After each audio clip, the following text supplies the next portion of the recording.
अब हम लोग देखेंगे भारत की वायसरॉय 1905 के पहले तक तो हमने देख लिया है, 1906 के पहले तक हम देखेंगे 1906 से 1920 तक या 1905 से 1920 तक के जो भारत के वायसरॉय हुए हैं उनके समय में जो महत्वपूर्ण कार्यकाल रहे हैं।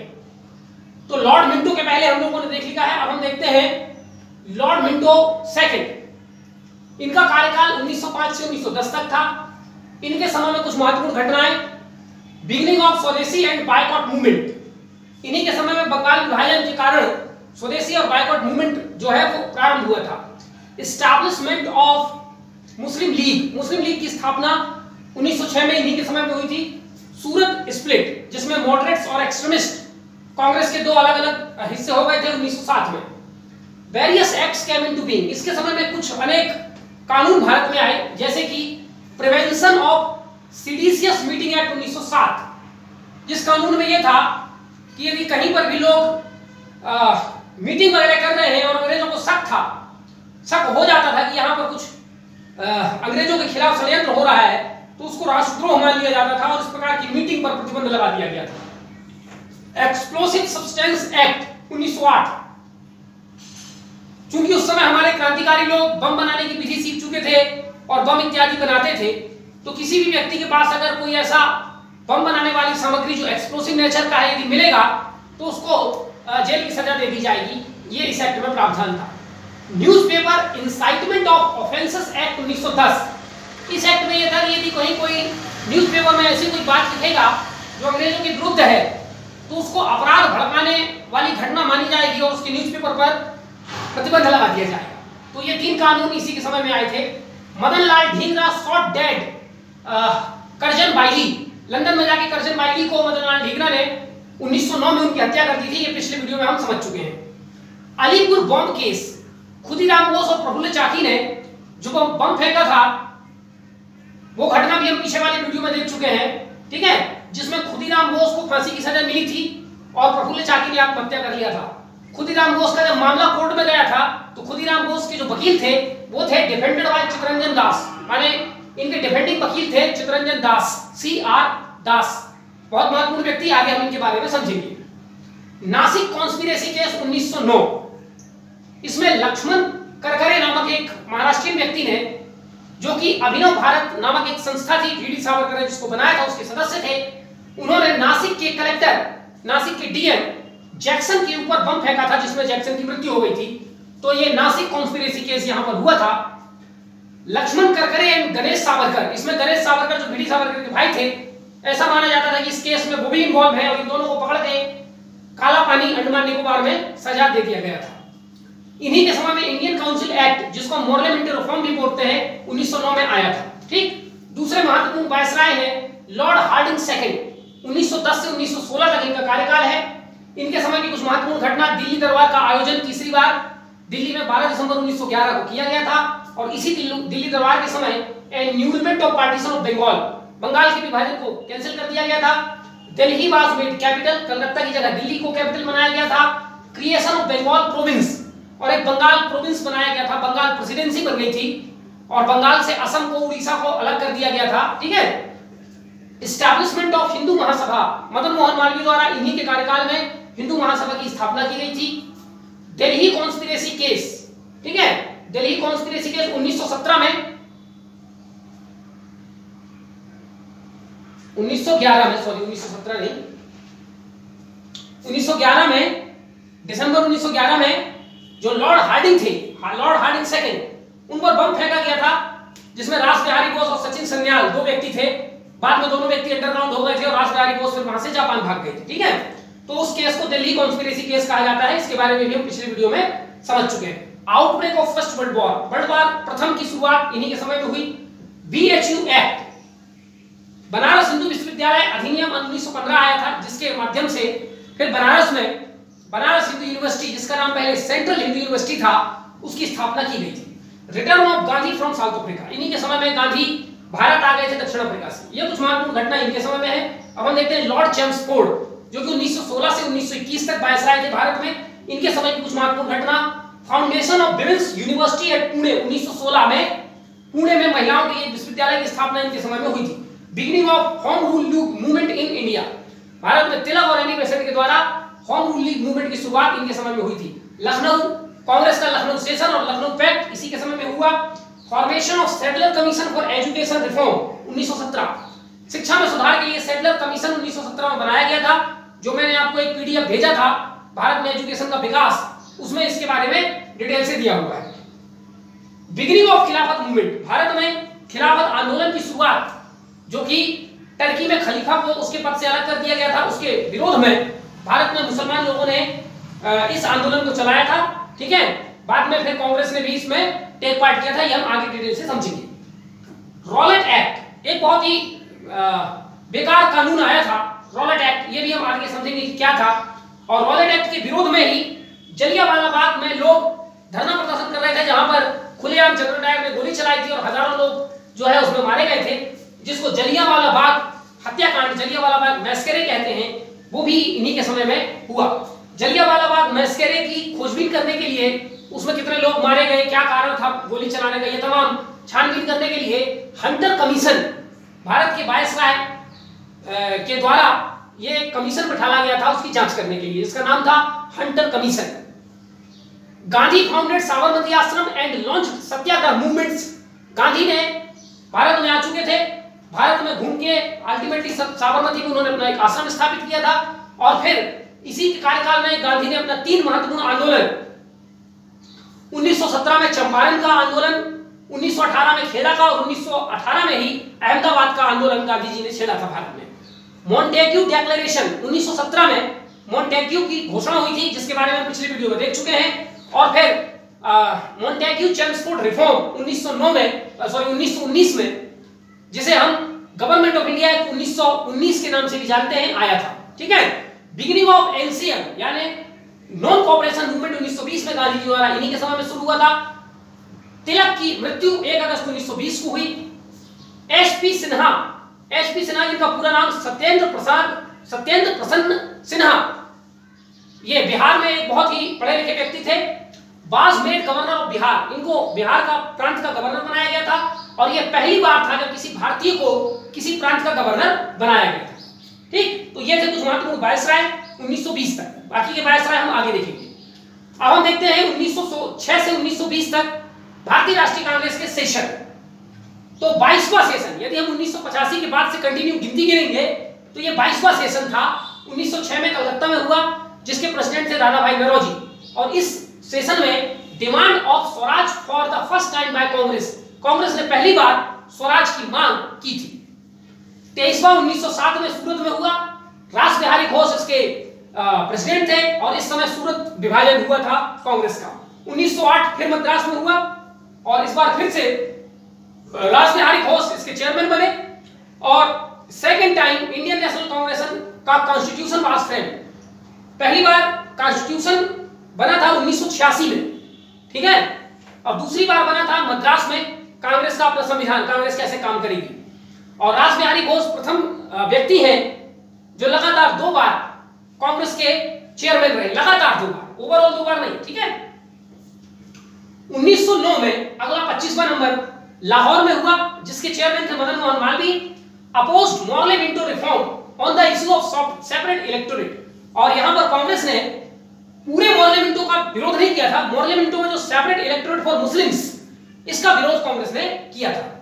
31वां नंबर, बीच के कुछ महत्वपूर्ण नहीं है। ठीक है, अब सीधे हमारे 31वां नंबर 1915 बॉम्बे में हुआ था, और इसमें एसपी सिन्हा यानी सत्येंद्र प्रसाद सिन्हा इसके प्रेसिडेंट थे, और meeting of Muslim league and extremist leader with Indian national Congress, Muslim league और गरम दल के नेता कांग्रेस के साथ में मिले थे और चर्चा किया था कि आगे हम मिलकर के काम करेंगे, और इसी के चलते फिर लखनऊ पैक्ट 1916 में होता है। ठीक है, तो 32वें नंबर का इंडियन नेशनल कांग्रेस 1916 में हुआ, लखनऊ में हुआ, और इसके चेयरमैन मजूमदार थे। ठीक है, अंबिका चरण मजूमदार। और उसमें क्या हुआ, लखनऊ पैक्ट हम पीछे की वीडियो में डिटेल से समझ चुके हैं। 33वें नंबर में 1917 में कलकत्ता में हुआ, एनी बेसेंट इसमें प्रेसिडेंट बनी थी कांग्रेस की, और कांग्रेस की पहली महिला प्रेसिडेंट बनने वाली एनी बेसेंट जो है वो हुई। 35वां 1919 में अमृतसर में हुआ, जिसके अध्यक्ष थे मोतीलाल नेहरू, और इंडियन नेशनल कांग्रेस ने जो जलियांवाला बाग मैस्करे हुआ था उसकी निंदा की थी। 36वें नंबर का 1920 नागपुर में हुआ था, जिसमें सी विजया राघवाचार्य इसके प्रेसिडेंट थे, और new constitution of Indian national Congress, Indian national Congress का एक नया संविधान गांधी के आने के बाद गांधी के प्रभाव से यहां पर बना था। तो ये कुछ महत्वपूर्ण भारतीय राष्ट्रीय कांग्रेस के सेशन है, परीक्षा में आते हैं, आपको ये ध्यान रखना है, ठीक है। अब हम देखते हैं 1920 तक कुछ महत्वपूर्ण भारतीय लोगों ने जो अखबार वगैरह निकाले थे, हम वो देखते हैं। युगांतर एक क्रांतिकारी अखबार था। 1906 में बंगाल में इसका पब्लिकेशन शुरू हुआ था, और इसके पब्लिशर थे बारिंद्र कुमार घोष और भूपेंद्र नाथ दत्त। कभी कभी परीक्षाओं में आता है कौन सी पत्रिका के पब्लिशर कौन थे। दूसरा इंपॉर्टेंट, ये भी एक क्रांतिकारी पत्रिका थी, संध्या। 1906 में बंगाल से इसका प्रकाशन हुआ था, और इसको प्रकाशित करने वाले व्यक्ति का नाम था ब्रह्मानंद उपाध्याय। काल, यह भी एक महत्वपूर्ण क्रांतिकारी पत्रिका थी। 1906 में महाराष्ट्र से के.एन. परांजपे द्वारा इसका प्रकाशन किया जाता था। चौथे नंबर पर तलवार, 1912 में इसका प्रकाशन हुआ बर्लिन से, जर्मनी की बर्लिन से, ठीक है। इसको प्रकाशित करने वाले व्यक्ति का नाम था वीरेंद्र नाथ चट्टोपाध्याय, ठीक। ये सब क्रांतिकारी अखबार है जितने भी हैं, ये रेवोल्यूशनरीज द्वारा जारी किए जा रहे हैं। पांचवा नंबर फ्री हिंदुस्तान 1913, ये वैंकूवर कनाडा से इसको प्रकाशित किया था तारकनाथ दास ने, ठीक है। तो ये 1 से लेकर 5 तक ये सब क्रांतिकारी अखबार या पत्र पत्रिकाएं हैं। छठवें नंबर पर हिंदुस्तान टाइम्स, 1920 में दिल्ली से के.एम. पारिकर द्वारा इसका प्रकाशन किया गया। ये साधारण था, ये कोई क्रांतिकारियों का अखबार नहीं था। सातवें नंबर पर रेशवा, 1920 में पंजाब में भगत सिंह के चाचा अजीत सिंह द्वारा इसका प्रकाशन किया गया।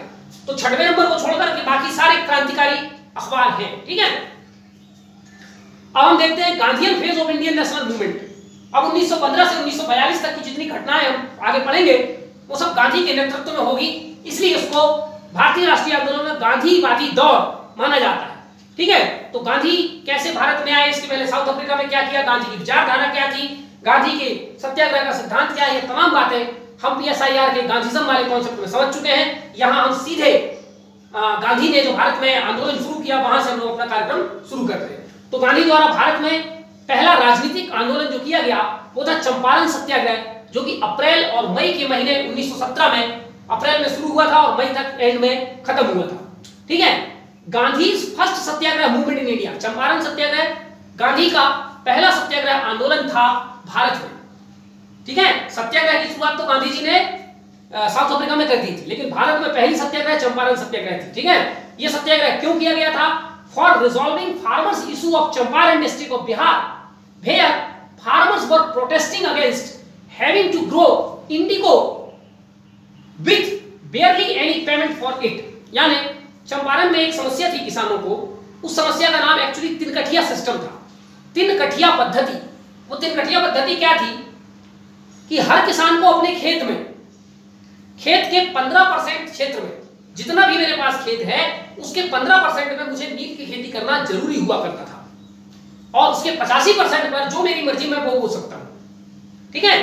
अगर इसको हम देखेंगे तो 3/20 आता है, 15% माने 3/20, ठीक है।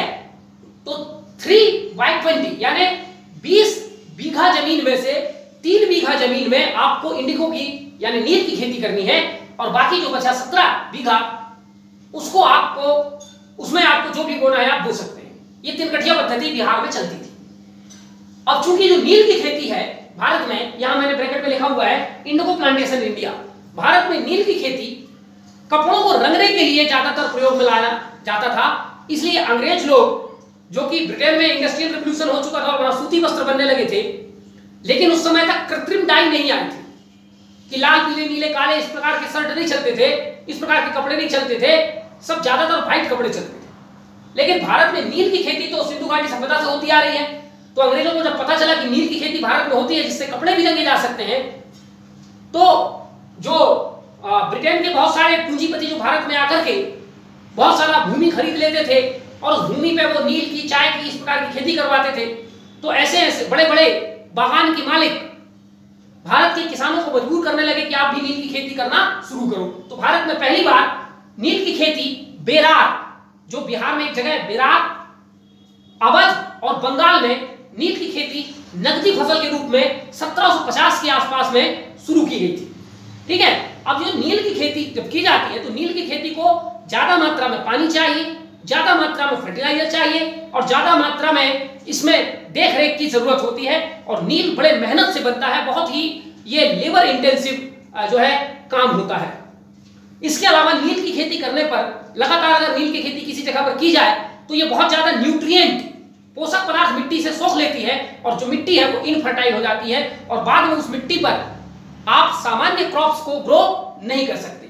ठीक है, तो British planters forced to grow by giving loan.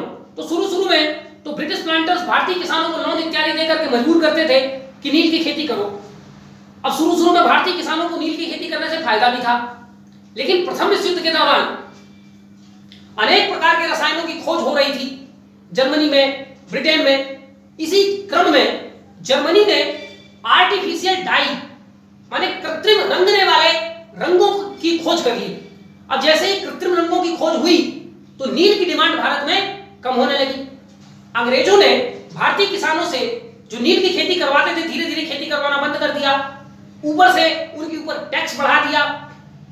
इन सब बातों से बिहार के किसान परेशान थे, क्योंकि अब अगर हम उस जगह पर नील भी उपजाएंगे तो दूसरी कोई क्रॉप हम उपजा नहीं सकते। ऊपर से अब हमारे ऊपर टैक्स बढ़ा दिया गया है, तो इस बात का विरोध कर रहे थे वहां के किसान। ठीक है, गांधी जी साबरमती के आश्रम में थे तो दो व्यक्ति बिहार से, एक थे राजेंद्र प्रसाद शुक्ला और दूसरे थे संत राउत। ये दोनों लोगों गांधी जी के पास गए और गांधी जी से निवेदन किया कि किसानों की समस्या पर गांधी जी अपना ध्यान दें। गांधी जी 16 अप्रैल 1917 को बिहार पहुंचते हैं चंपारण, और जैसे ही खबर मिलती है अंग्रेजों को कि गांधी आ रहे हैं यहाँ पर, वो अनाउंसमेंट करा देते हैं कि गांधी तुरंत यहाँ से वापस चले जाएं, अन्यथा उनको गिरफ्तार कर लिया जाएगा। गांधी मना करते हैं और अल्टीमेटली गांधी को गिरफ्तार कर लिया जाता है। कोर्ट में जब गांधी जी की पेशी होती है तो गांधी जी से बोला जाता है कि या तो आप 100 रुपया पेनल्टी दीजिए जमानत के तौर पर, या आपको जेल में डाल दिया जाएगा। गांधी जी मना करते हैं कि मैं कुछ भी नहीं करूंगा। फिर बाहर जनता गांधी जी के सपोर्ट में जो है एक प्रकार से आंदोलन करने लगती है, तो अल्टीमेटली ब्रिटिश सरकार को 2 दिन के भीतर ही गांधी को छोड़ना पड़ता है। फिर जब गांधी वहां से छूट जाते हैं तो गांधी के समर्थन में वहां के युवा, पढ़े लिखे, मजदूर, किसान, ये सभी गांधी के समर्थन में आकर खड़े हो जाते हैं। और जो महत्वपूर्ण उस समय बिहार के पढ़े लिखे और वकील क्लास के लोग थे, एडवोकेट, वो सारे गांधी जी को अपना साथ देते हैं। ठीक है, तो गांधी जी को साथ देने वाले लोग कौन कौन से थे? असिस्टेड बाय, ये सब वकील थे ज्यादातर इसमें लोग, ब्रज किशोर प्रसाद, राजेंद्र प्रसाद, बाबू गया प्रसाद, राम नवमी प्रसाद, जेबी कृपलानी, मौलाना मजहरुल हक, अनुराग नारायण सिन्हा, नरहरि पारेख और महादेव देसाई। ये सब गांधी जी के साथ में थे चंपारण के विद्रोह में, चंपारण का जो सत्याग्रह हो रहा था। ठीक है, ये परीक्षा में एक बार पूछ चुका था कि गांधी के साथ में कौन कौन थे, इसलिए मैंने सारे नाम लिख दिए।